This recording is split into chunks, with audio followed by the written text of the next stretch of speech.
ಇನ್ನು ಮುಷ್ಕರದ ಎಫೆಕ್ಟ್ ಯಾವ ಜಿಲ್ಲೆಗೆ ಯಾವ ರೀತಿ ತಟ್ಟಿದೆ ಅನ್ನೋದನ್ನು ವಿವರಿಸೋದಕ್ಕೆ ನಮ್ಮ ಪ್ರತಿನಿಧಿಗಳು ರೆಡಿ ಇದ್ದಾರೆ. ಮೊದಲನೇದಾಗಿ ಬೆಳಗಾವಿ, ಗಡಿ ಜಿಲ್ಲೆ ಬೆಳಗಾವಿಯಲ್ಲಿ ಏನಾಗ್ತಿದೆ ವಿವರಿಸೋದಕ್ಕೆ ಶ್ರೀಕಾಂತ್ ರೆಡಿ ಇದ್ದಾರೆ. ಶ್ರೀಕಾಂತ್, ಸದ್ಯ ಪರಿಸ್ಥಿತಿ ಸರಿ ಹೋಗಿದೆಯಾ ಅಥವಾ ಬಸ್ಸುಗಳ ಸಂಖ್ಯೆ ಮತ್ತೆ ಏನಾದರೂ ಬೆಳಗ್ಗೆಯಿಂದ ಕಡಿಮೆ ಆಗಿದೆಯಾ? ಈಗ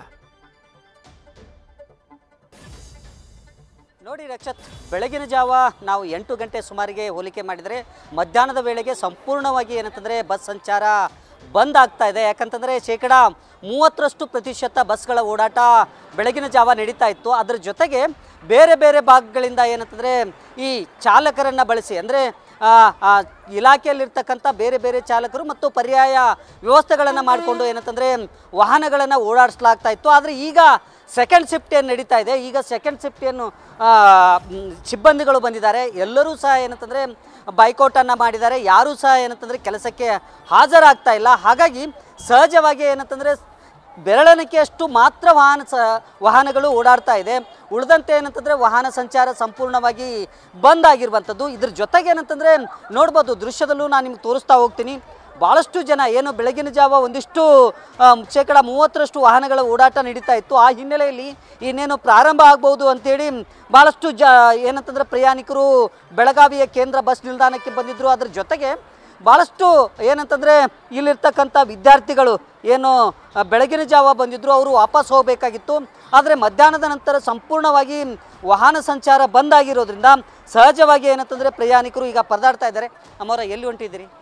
ನಾವು ಇಲ್ಲೇ ಬೆಳಗಾವಿಗೆ ಬಂದಿದ್ದೀವಿ ರೀ. ನಾವು ಹೋಗಿ ಬಂದ್ವಿ ರೀ. ನಾವು ಕನಗಾವ್ ಅಂತ ಹೇಳಿಬಿಟ್ಟು ಅಲ್ಲಿಂದ ಹೋಗಿ ನಾವು ಇವಾಗ ಬರ್ತಾ ಇದ್ದೀವಿ ರೀ.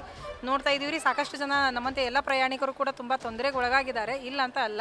ಆದರೆ ಈ ಒಂದು KSRTC ನೌಕರರ ಒಂದು ಮುಷ್ಕರದಿಂದ ಏನು ಉಪಯೋಗ ಆಗಬೇಕಾಗಿದೆಯೋ ಸಕಾಲಕ್ಕೆ ಅವರ ಒಂದು ಬೇಡಿಕೆಗಳತ್ತ ಘನತೆ ಸರ್ಕಾರ ಏನು ಒಂದು ಮಾನ್ಯತೆಯನ್ನು ಪಡೆದಂತಹ ನಮ್ಮ ಸರ್ಕಾರ ಅವರ ಆಶೋತ್ತರಗಳನ್ನು ಬೇಡಿಕೆಗಳನ್ನು ಈಡೇರಿಸಿ ಅವರಿಗೆ ಒಂದು ಉಪಕಾರವನ್ನು ಮಾಡುವಂಥದ್ದು ರೀ.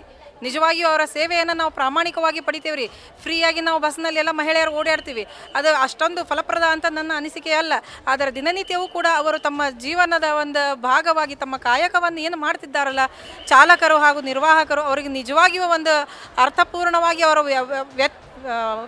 ವೇತನದಲ್ಲಿ ಏನಾದರೂ ಹೆಚ್ಚಳ ಉಂಟಾದ್ರೆ ಹಾಗೂ ಅವ್ರ ಇತರೆ ಏನಾದರೂ ಬೇಡಿಕೆಗಳಿದ್ದರೆ ಆ ಒಂದು ಬೇಡಿಕೆಗಳು ಈಡೇರಿದರೆ ಈ ಒಂದು KSRTC ಅನ್ನುವಂಥ ಪದಕ್ಕೆ ನಿಜಕ್ಕೂ ಅರ್ಥ ಬರುತ್ತೆ. ಸುಮ್ಮನೆ ಬೇಕಾಬಿಟ್ಟು ತಿರುಗಾಡೋದ್ರಿಂದ ಅದು ಅಪ್ರಯೋಜನ ಅಂತ ಅನ್ಕೋಬಹುದು ರೀ ಸರ್. ನೌಕರರಿಗೂ ಒಳ್ಳೇದಾಗಬೇಕು, ಜೊತೆಗೆ ಪ್ರಯಾಣಿಕರು ಒಳ್ಳೇದಾಗಬೇಕು. ಆ ರೀತಿ ಪರಿಹಾರ ಸರ್ಕಾರ ಕಂಡುಹಿಡಿಬೇಕು ರೀ. ಕೇವಲ ಏನೋ ಒಂದಷ್ಟು ಮಹಿಳೆಯರಿಗಾಗಿ ಉಚಿತ ಪ್ರಯಾಣ ಅಂತ ಹೇಳಿಬಿಟ್ಟು ಇದು ಯೋಜನೆಯನ್ನು ಜಾರಿಗೊಳಿಸಿದ್ರೆ ಅದು ಸಾಕಾಗಲಿಲ್ಲ. ಅದರ ಜೊತೆಗೆ ಒಂದು KSRTC ಒಂದು ಚಾಲಕರು ಮತ್ತು ನಿರ್ವಾಹಕರಿಗೆ ಅವರ ಒಂದು ವೇತನವನ್ನು ಹೆಚ್ಚು ಮಾಡಿದರೆ ಎಷ್ಟೋ ಬೇಕಷ್ಟು ಅನುಕೂಲ ಆಗುವಂಥದ್ದು ರೀ. ಯಾಕಂದರೆ ಅವರ ನಮ್ಮಂತೆ ಒಂದು ಫ್ಯಾಮಿಲಿ ಇರ್ತದೆ, ಅವರಿಗೆ ಅವರದ್ದೇ ಆದಂಥ ವೈಯಕ್ತಿಕ ಜೀವನ ಇರ್ತದೆ. ನಾವೇನೋ ಸುಮ್ಮನೆ ಬರ್ತೀವಿ, ಟಿಕೆಟ್ ಫ್ರೀ ಒಳಗೆ ಹರ್ಕೊಂಡು ಹೋಗ್ತೀವಿ, ಅಡ್ಡಾಡಿದ್ರೆ ಅಲ್ಲ ರೀ. ಅವರಿಗೂ ಕೂಡ ಅವರ ಆಶೋತ್ತರಗಳನ್ನು ಈಡೇರಿಸಿದರೆ ಎಲ್ಲೋ ಒಂದು ಪ್ರಯಾಣ ನಮಗೆ ದೇವರು ಮಾಡಿಸಿದ್ದಕ್ಕೂ ಒಂದು ಅರ್ಥ ಆಗುತ್ತೆ. ಎಷ್ಟೊತ್ತಿಂದ ವೇಟ್ ಮಾಡ್ತಾ ಇದ್ದೀರಿ? ಎಷ್ಟೊತ್ತಿಗೆ ಬಂದಿದ್ದೀರಿ ನೀವು ಬಸ್ ಸ್ಟ್ಯಾಂಡ್? ನಾವೊಂದು 2 ಗಂಟೆಯಿಂದ ಇಲ್ಲೇ ಇದ್ದೀನಿ ರೀ ಸರ್. ಆದಷ್ಟು ಪ್ರಯಾಣಿಕರು ತೊಂದರೆ ಅನುಭವಿಸ್ತಾ ಇದ್ದಾರೆ. ಪರವಾಗಿಲ್ಲ ರೀ, ನಾವು ಇದಕ್ಕೆ ಸಾರ್ವಜನಿಕರ ಪರವಾಗಿ ನಾವು ಸಂಪೂರ್ಣವಾಗಿ ಇವರ ಒಂದು ಮುಷ್ಕರಕ್ಕೆ ಬೆಂಬಲವನ್ನು ಕೊಡ್ತೇವೆ ರೀ.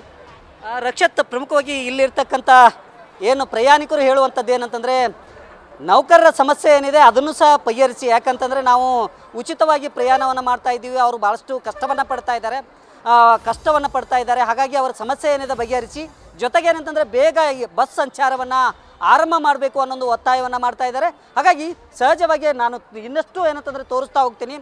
ಭಾಳಷ್ಟು ಪೊಲೀಸ್ ವಾಹನಗಳನ್ನು ಬಳಸ್ಕೊಂಡು ಎಷ್ಟು ಸಾಧ್ಯವೋ ಅಷ್ಟು ಇಲ್ಲಿರ್ತಕ್ಕಂಥ ಪ್ರಯಾಣಿಕರಿಗೆ ಪರ್ಯಾಯ ವ್ಯವಸ್ಥೆಯನ್ನು ಕಲ್ಪಿಸೋ ನಿಟ್ಟಿನಲ್ಲಿ ಏನಂತಂದರೆ ಸಾರಿಗೆ ಇಲಾಖೆ ಮುಂದಾಗ್ತಾ ಇದೆ. ಆದರೂ ಸಹ ಏನಂತಂದರೆ ಅದು ಸಾಧ್ಯ ಆಗ್ತಾ ಇಲ್ಲ.